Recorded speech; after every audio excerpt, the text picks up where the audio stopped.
नमस्कार दोस्तों।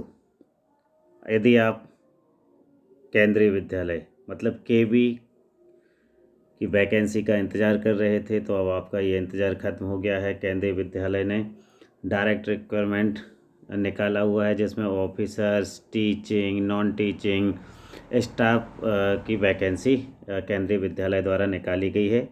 इसकी हम विस्तृत जानकारी आपको देने वाले हैं अपने इस वीडियो के माध्यम से। पर उससे पहले आप लोगों से एक अनुरोध है कि यदि अभी तक आपने मेरे इस चैनल को सब्सक्राइब नहीं किया है तो सबसे पहले इस चैनल को सब्सक्राइब कर दें और इसे लाइक और शेयर भी ज़रूर कीजिए। चलिए मित्रों, तो हम देखते हैं कौन कौन से पद निकले हुए हैं और कितने पद निकले हुए हैं। यहाँ पर केंद्रीय विद्यालय के द्वारा लगभग सभी पोस्ट के लिए पद निकाले गए हैं। इनमें से कौन कौन से पद हैं आप यहाँ देख सकते हैं। इसमें पद हैं assistant commissioner, principal, vice principal, PGT, TGT, librarian, PIT music, finance officer, साथ में आपका assistant engineer, civil assistant, section officer, senior secretary assistant, junior secretary assistant, stenographer grade second, Hindi translator के इस प्रकार से बहुत सारे पद यहाँ पर केंद्रीय विद्यालय द्वारा निकाले गए हैं। इसके लिए एग्ज़ाम कैसे होगा तो इसमें लिखा है कि ये इसका जो एग्ज़ाम होगा वो आपका होगा कंप्यूटर बेस्ड टेस्ट, ये वाला सीबीटी। आपका ये कंप्यूटर बेस्ड एग्ज़ाम होगा जो आपको करना होगा, ठीक है। और यदि आप इसमें क्लियर होते हैं, इसको सेलेक्ट करते हैं तो फिर आपका इंटरव्यू होगा। इंटरव्यू के बाद फिर मेरिट बनेगी और उसके बाद फिर आपको इंडिया में कहीं पर भी आपकी पोस्टिंग की जाएगी, ठीक है। चलिए तो हम देखते हैं बाकी पोस्ट की डिटेल की, कौन सी पोस्ट, कितने पद हैं किस चीज़ के। सबसे पहले हम देख लेते हैं असिस्टेंट कमिश्नर। असिस्टेंट कमिश्नर के जो पद हैं उसमें अनरिजर्व अनारक्षित के 28 हैं, ओबीसी के लिए 14 हैं, एससी के 7 पद हैं, एसटी के 3 पद हैं। इस प्रकार कुल मिलाकर 52 पद हैं, ठीक है। एक पद ये एचएच का भी है। फिर उसके बाद आपका प्रिंसिपल के पद के लिए इसमें आपके कुल जो पद हैं वो हैं 239। इसमें से 123 अनारक्षित मतलब अनरिजर्व के लिए हैं, 64 ओबीसी के लिए हैं, 35 एससी के लिए हैं और 17 किसके लिए हैं, एसटी के लिए हैं। ये जो आपके हैं ये हैंडीकैप के लिए हैं, 4 पद जो अलग से हैं, जो दिव्यांग लोग हैं उनके लिए हैं। फिर अगला पद है आपका वाइस प्रिंसिपल का और प्राचार्य का। इसमें टोटल पद आपके कितने हैं, इसमें भी बहुत सारे पद हैं, टोटल 203 पद हैं, जिसमें से 104 अनरिजर्व हैं, 54 ओबीसी के लिए हैं, 30 जो पद हैं वो एससी के लिए हैं और 15 पद एसटी के लिए हैं। ये जो आपको दिए गए हैं ये तीनों के तीनों ये दिव्यांग लोगों के लिए हैं, जिसमें ओएच, बीएच और एचएच के पद शामिल हैं। हम आगे बढ़ते हैं और देखते हैं और कौन कौन से पद हैं। अब आते हैं हम पोस्ट ग्रेजुएट जो टीचर हैं, पीजीटी जो टीचर हैं उनके किस किस सब्जेक्ट के पद निकले हुए हैं और कितने पद निकले हुए हैं। तो सबसे पहले हिंदी में आपके अनरिजर्व के 72, ओबीसी के आपके 46 पद हैं, एससी के 25 हैं, एसटी के 12 हैं, ईडब्ल्यूएस के 17 हैं। उस प्रकार से टोटल 172 पद हैं, जिसमें आपके दिव्यांगों के लिए ओएच और बीएच कैटेगरी के 3-3 पद हैं। एचएच कैटेगरी में आपका कोई पद नहीं है, अदर में कोई पद नहीं है। पीजीटी इंग्लिश में आप देख सकते हैं ये है हमारे पद की डिटेल। टोटल 158 पद हैं, जिसमें से 67 अनरिजर्व के लिए हैं, 42 ओबीसी के लिए हैं, 23 एससी के लिए हैं, 11 एसटी के लिए हैं, 15 ईडब्ल्यूएस के लिए हैं और ये दिव्यांग कोटे में 2 पद ओएच के लिए हैं और 3 पद बीएच के लिए हैं। हम और आगे बढ़ते हैं। फिजिक्स में टोटल 56 पद हैं, फिजिक्स में टोटल 153 पद हैं, जिसमें से अनरिजर्व 56, ओबीसी 36, एससी 20, एसटी 10 और ईडब्ल्यूएस 13। इसमें दिव्यांग कैटेगरी में कोई भी पद नहीं है। केमिस्ट्री में आपके पास अनरिजर्व में 69 हैं, ओबीसी में 45 हैं, SC में आपके पास 25 पद हैं, ST में आपके पास 12 पद हैं, EWS में 16 पद हैं और इस प्रकार से कुल 167 पद हैं।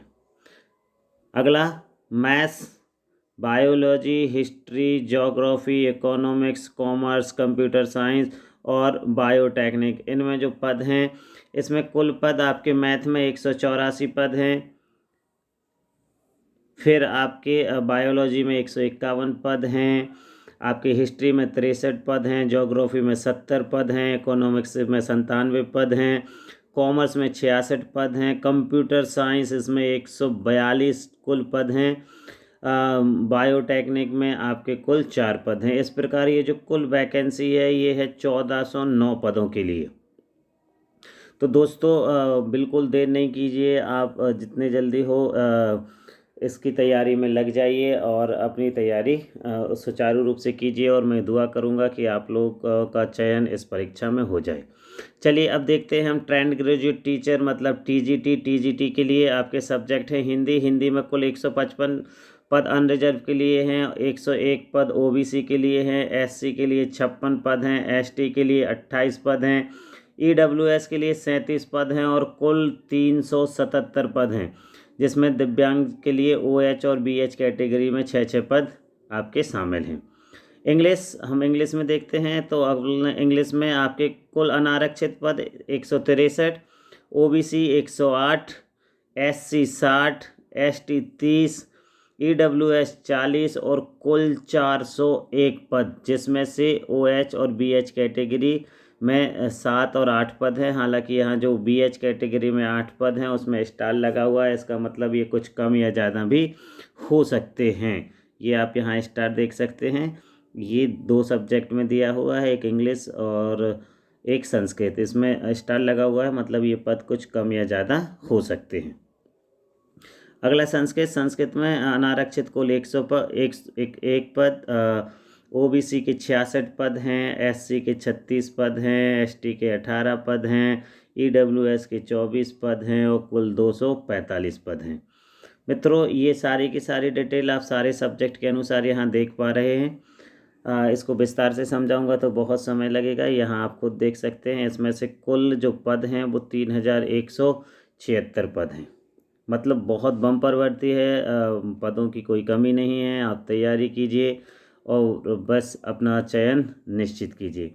अगला लाइब्रेरियन के यहाँ कुल 146 अनारक्षित पद हैं और टोटल 355 पद हैं, जिसमें से 95 पद ओबीसी के हैं, 53 एससी, 26 एसटी, 35 ईडब्ल्यूएस और ये ओएच और एचएच कैटेगरी में आपके 5 और 6 पद यहाँ पर हैं।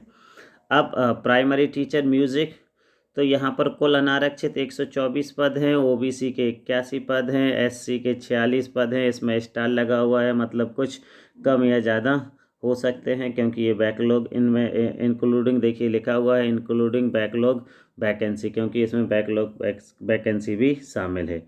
एसटी के 22 पद हैं, ईडब्ल्यूएस के 30 पद हैं और टोटल 103 पद हैं, जिसमें 5-5 पद ओएच और बीएच कैटेगरी के दिव्यांगजन के लिए भी मौजूद हैं। हम और आगे बढ़ते हैं। हाँ, अब यहाँ पर एक कैटेगरी जो आपका एक पद है वो फाइनेंस ऑफिसर के लिए है, एक इस असिस्टेंट इंजीनियर सिविल के लिए है, एक असिस्टेंट सिलेक्शन ऑफिसर के लिए है। और आगे चलते हैं हम तो हिंदी ट्रांसलेटर का भी यहाँ पद दिए हुए हैं, जो कुल 11 पद हैं। सीनियर सेक्रेटरी असिस्टेंट इसके 322 पद हैं और जूनियर सेक्रेटरीट जो आपके असिस्टेंट हैं इसके आपके कुल 702 पद हैं।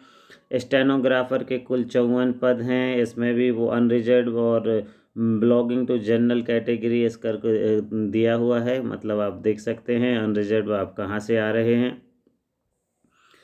यहाँ एक्स सर्विसमैन के लिए भी 5 पद दिए हुए हैं। ये आपको समझने के लिए यहाँ बताया हुआ है कि OA, BA, OL, OAL, CPL, CW ये सब क्या क्या हैं। मतलब यदि आपको शॉर्ट में समझ में नहीं आ रहा है तो आप यहाँ ये सारा का सारा विस्तार से देख सकते हैं। ख़ासतौर से ये हैंडीकैप दिव्यांग कैटेगरी के लिए दिया हुआ है। हम आगे बढ़ते हैं। हाँ, अब देखिए यहाँ डिटेल दी हुई है regarding to external and deserving qualification, जो क्या है आपकी जो योग्यता होनी चाहिए वो क्या होनी चाहिए, एज लिमिट क्या होगी, पे स्केल क्या होगा, और एज में जो आपको आयु सीमा में जो राहत मिलेगी, छूट मिलेगी या रिलैक्सेशन मिलेगा, वो सब क्या है यहाँ पर पूरा का पूरा दिया हुआ है। सिलेक्शन मूड और अनरिलेटेड जानकारी भी यहाँ पर आपको दी गई है। तो असिस्टेंट कमिश्नर के लिए ये लेवल 12 है, और पे स्केल इसका रहेगा आपका 78,800 से 2,09,200 तक। ठीक है, अगला है यहाँ आपकी जो आयु है वो मैक्सिमम आपको 50 वर्ष तक की आयु के व्यक्ति यहाँ अपना आवेदन दे सकते हैं, इसमें इस एग्ज़ाम में शामिल हो सकते हैं। असिस्टेंट कमिश्नर के लिए क्वालिफ़िकेशन क्या है?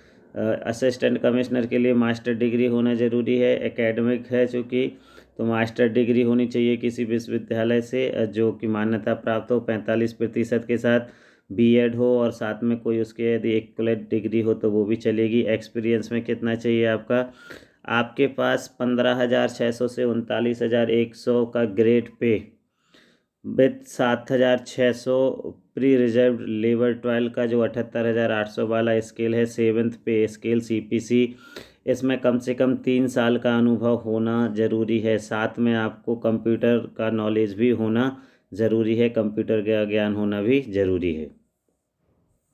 आगे चलते हैं हम, प्रिंसिपल के लिए योग्यताएं क्या है, एज लिमिट क्या है। तो प्रिंसिपल के लिए कम से कम 35 साल और अधिक से अधिक 50 साल की आयु होनी चाहिए।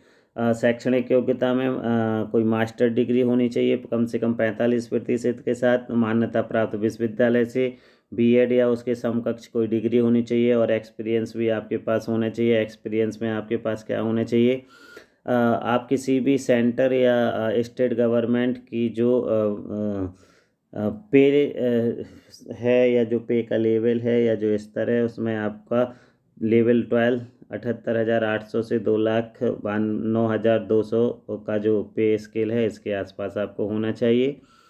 साथ में आप यदि इसके अलावा और क्या होना चाहिए, vice principal, assistant education officer के रूप में भी यदि आप कार्य कर रहे हैं तो इसका भी आपके पास कम से कम 5 वर्ष का अनुभव होना ज़रूरी है। ठीक है, पीजीटी के साथ आप 2 वर्ष का आपका वाइस प्रिंसिपल का यदि आपके पास अनुभव है तब भी आप प्रिंसिपल के लिए अप्लाई कर सकते हैं।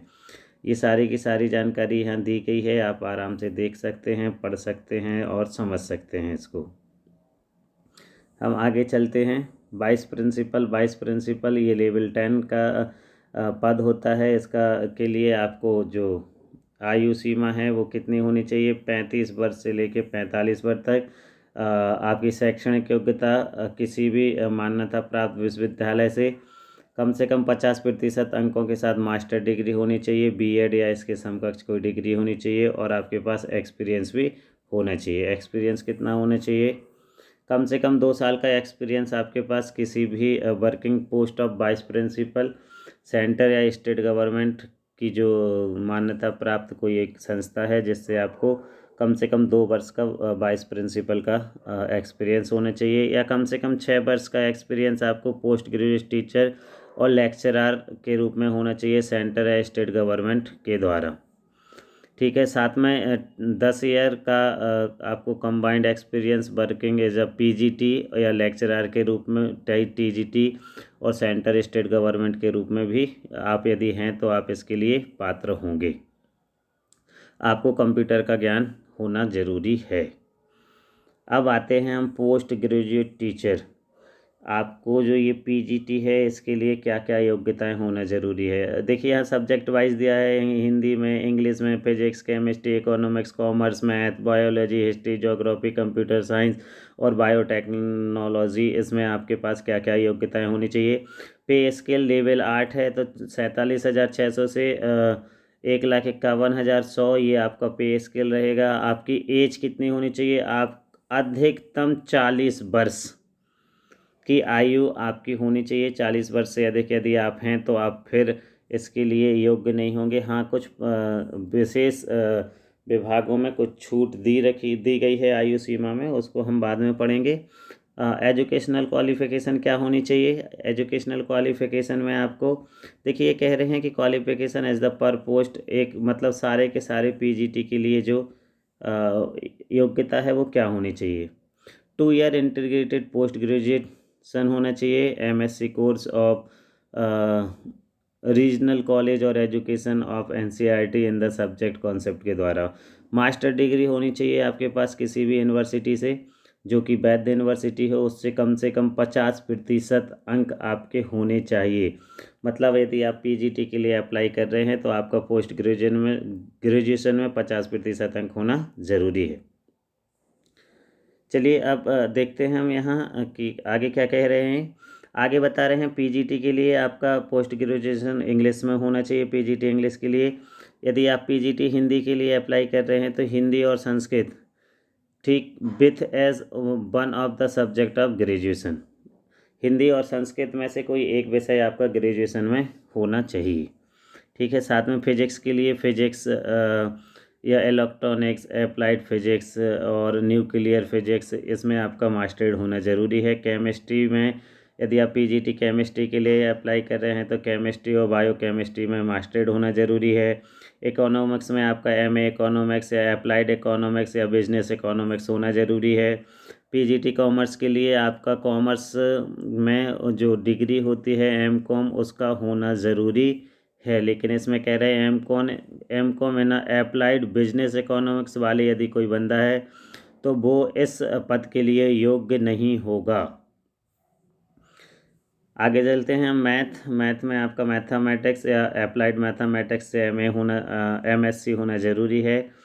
ठीक है। पीजीटी बायोलॉजी के लिए बॉटनी जूलॉजी, इसमें आपको इन डिग्रियों में एमए करना मतलब इन विषय में एमए होना ज़रूरी है। पीजीटी हिस्ट्री के लिए हिस्ट्री एमए होना ज़रूरी है और पीजीटी ज्योग्राफी के लिए ज्योग्राफी से एमए होना ज़रूरी है। साथ में आपके पास बीएड या उसके समकक्ष कोई डिग्री होनी चाहिए और आपको हिंदी और अंग्रेजी दोनों में पढ़ाने की योग्यता होनी चाहिए। आपको जो इसके अलावा अनिवार्य योग्यता है उसमें आपको कंप्यूटर का बेसिक नॉलेज होना भी ज़रूरी है। यदि आप कंप्यूटर साइंस के लिए अप्लाई कर रहे हैं तो आपके पास क्वालिफ़िकेशन क्या होनी चाहिए? तो कंप्यूटर साइंस में आपके वही 50% कम से कम आपका मास्टरेट में होना ज़रूरी है। वो सबसे पहली शर्त है, जिसमें बीई और बीटेक कंप्यूटर साइंस किसी मान्यता प्राप्त विश्वविद्यालय से करना ज़रूरी है। बीई और बीटेक यानी स्ट्रीम, किसी भी स्ट्रीम के साथ पोस्ट ग्रेजुएट डिप्लोमा आपके पास होना ज़रूरी है किसी मान्यता प्राप्त विद्यालय से। एमएससी या एमसीए है यदि आपका तो आप पात्र होंगे। अब बीएससी कंप्यूटर साइंस और बीसीए यदि आपके पास है जो पोस्ट ग्रेजुएट डिग्री और उसके सब्जेक्ट के समकक्ष हो, तब भी आप इसमें पात्र माने जाएंगे। चलिए हम आगे चलते हैं।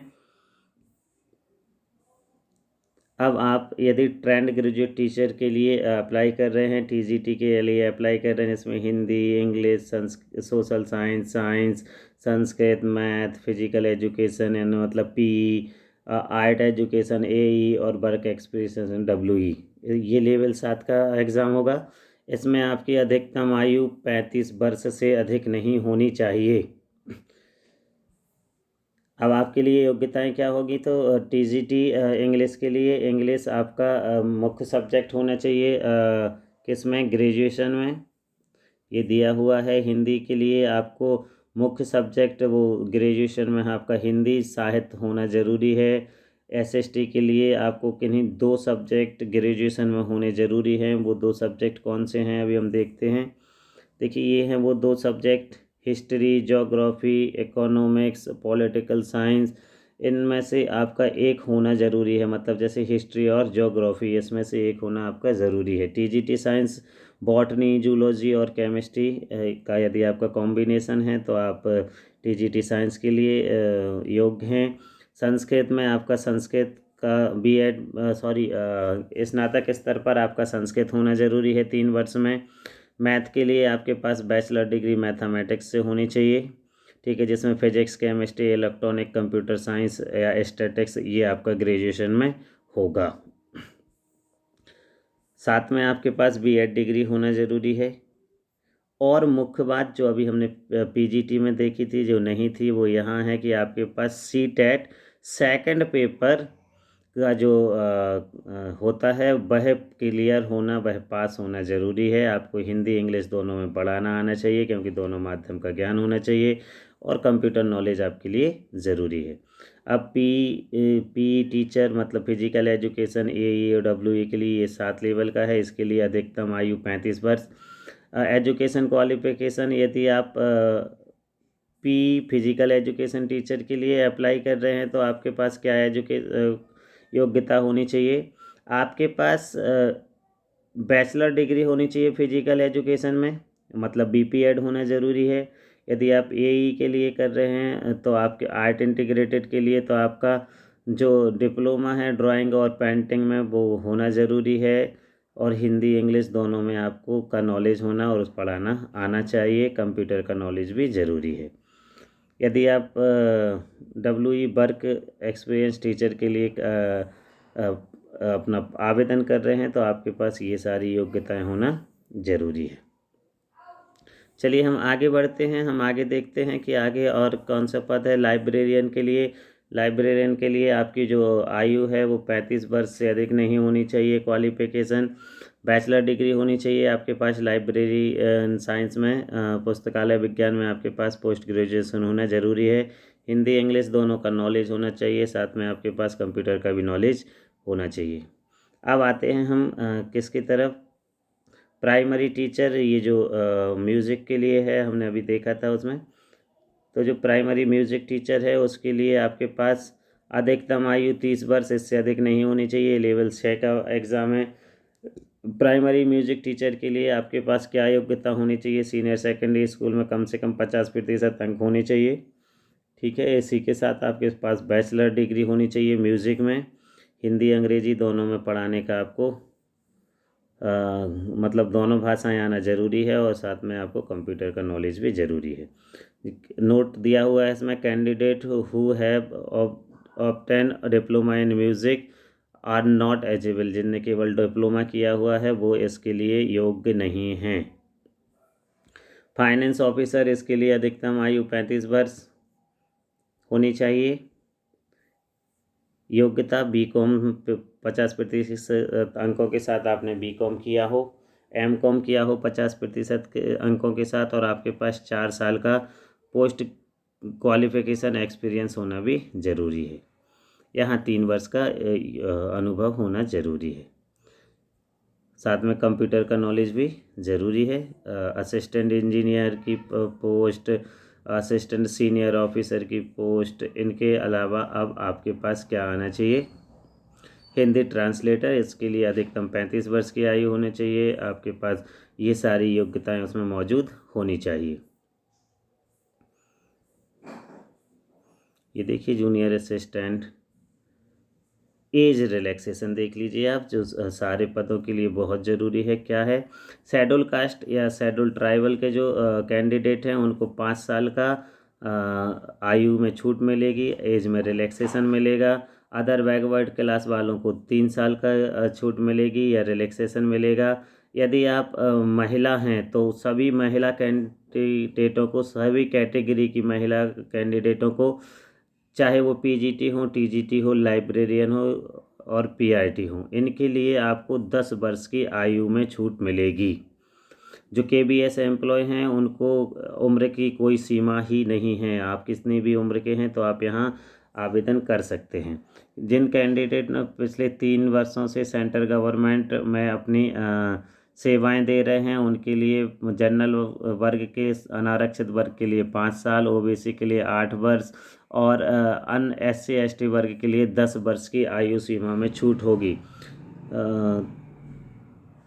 जो जम्मू कश्मीर से संबंध रखते हैं, ऑर्डिनली डोमिसाइल्ड स्टेट से संबंध रखते हैं, उनको 5 साल की आयु सीमा में छूट रहेगी।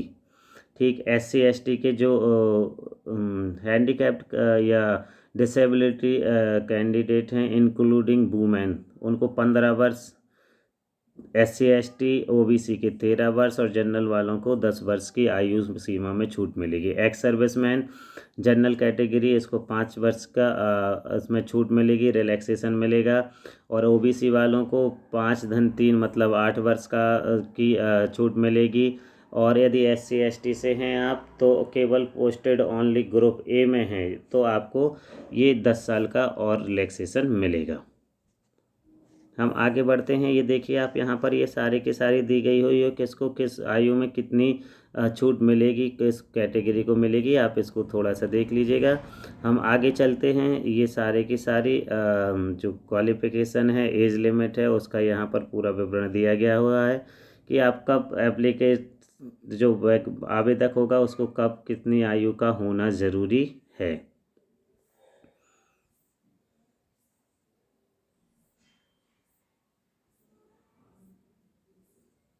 अब देखिए यहाँ पर सिलेक्शन का दिया हुआ है। सिलेक्शन कैसे होगा? Mode of selection, candidate will be shortlisted on the basis of the their performance in the written test. आपके रिटन टेस्ट के आधार पर आपकी एक मेरिट तैयार होगी। उसके बाद फिर इंटरव्यू के लिए कॉल किया जाएगा। Class demo interview skill test put together discussion होगा। फिर KBS के जो मूड सिलेक्शन है उसके आधार पर आप यदि एलिजिबल पाए जाते हैं तो आपका चयन होगा। ठीक है, ये यहाँ पर सारे पदों के लिए इसी प्रकार से योग्यता दी हुई है। आप यहाँ से इसको पढ़ सकते हैं, देख सकते हैं। हाँ, अब ये ज़रूर देख लीजिएगा टेस्ट सिटी कहाँ कहाँ रहेंगी। यदि आप किस प्रदेश के हैं तो कहाँ रहेगी।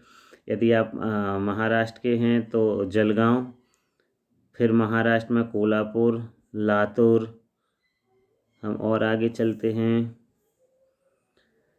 महाराष्ट्र में ही आपके पास और कहाँ होगा? मुंबई, नागपुर, नांदेड़, नासिक, पुणे, सोलापुर, वर्धा। यदि मणिपुर में है तो इम्फाल, मेघालय में है तो शिलोंग, मिजोरम में है तो एज वेल, और दीमापुर यदि नागालैंड में है तो उड़ीसा में है तो बलसोर, भेरापुर, भादक, भुवनेश्वर। ये सारे के सारे आपके सिटी रहेंगी। कटक, और ये सारी की सारी आप सिटी यहाँ पर देख सकते हैं।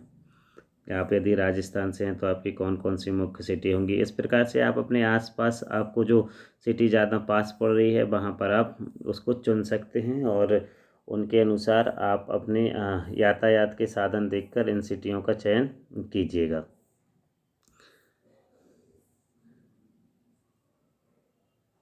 यहाँ पर है कि आपने जो पहले चुनाव किया होगा जिस सेंटर का, जिस शहर का, उसी हिसाब से आपको अलॉट किया जाएगा। यदि पहला सेंटर नहीं मिल पाता है तो फिर दूसरा ऑप्शन आपका पहले प्राथमिकता में लिया जाएगा, फिर तीसरे की तरफ ध्यान दिया जाएगा। तो इसलिए दोस्तों बड़े सोच समझ के आप यहाँ पर अपने जो सेंटर हैं उनका चयन कीजिएगा।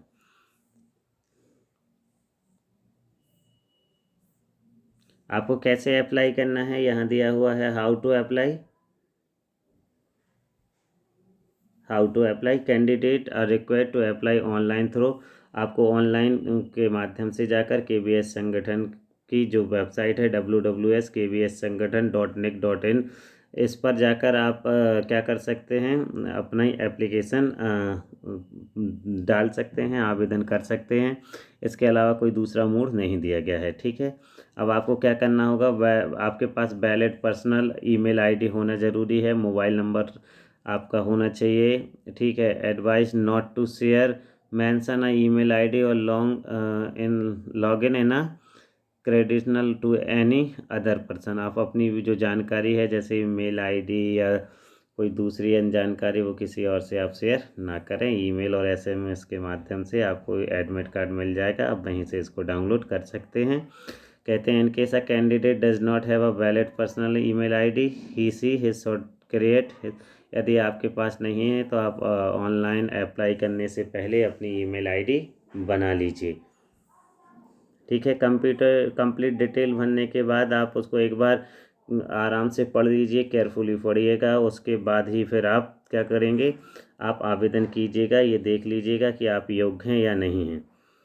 आगे यहाँ एक बहुत मुख्य बात, no fees required and paid a candidate जो SC ST या हैंडीकैप व्यक्ति हैं, एक्स सर्विसमैन कैटेगरी के व्यक्ति हैं, इनको फीस नहीं लगेगी।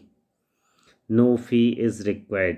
ठीक, और जो फीस आप एक बार डिपॉजिट कर देंगे वो रिफंडेबल भी नहीं होगी। अब किसके पद के लिए कितनी फ़ीस लगेगी हम देख लेते हैं दोस्तों। यदि आप असिस्टेंट कमिश्नर के लिए कर रहे हैं तो 2300 रुपये, प्रिंसिपल के भी 2300 रुपये, मतलब 2300, वाइस प्रिंसिपल के 2300, और फाइनेंसर ऑफिसर और असिस्टेंट इंजीनियर के 1500। फिर यदि आप पीजीटी के लिए कर रहे हैं तो 1500, और टीजीटी के लिए कर रहे हैं तो 1500, लाइब्रेरियन के 1500, पीआरटी के 1500, ये आपकी हिंदी ट्रांसलेटर तक इतनी ही फीस लगेगी। सीनियर सेक्रेटरीट असिस्टेंट और स्टेनोग्राफर और जूनियर असिस्टेंट सेक्रेटरीट असिस्टेंट, इसके लिए 1200 रुपये, मतलब 1200 रुपये फीस लगेगी। तो दोस्तों अब आप बिल्कुल देरी नहीं कीजिए। ये एग्ज़ाम मतलब आवेदन करने की जो तिथि है वो क्या है, बस इसको नोट कीजिए और अपना आवेदन कर दीजिए। देखिए आपको क्या करना है, 5/12/2022 से ऑनलाइन एप्लीकेशन जमा होने लगेगी। अंतिम तिथि है 26/12 तक। ठीक है, will be notified the KVS website. और इंटरव्यू टेस्ट के लिए आप मतलब जो आपका रिटर्न टेस्ट होगा उसकी डेट के लिए आपको केवीएस की साइट को समय समय पर देखना होगा। उम्मीद कर सकता हूँ ये जानकारी आप लोगों के लिए ज़रूर काम आएगी। मैं बहुत जल्दी पूरा सिलेबस भी आपको विस्तार के साथ बताऊँगा। तब तक मेरे इस चैनल से जुड़े रहिए। बहुत बहुत धन्यवाद।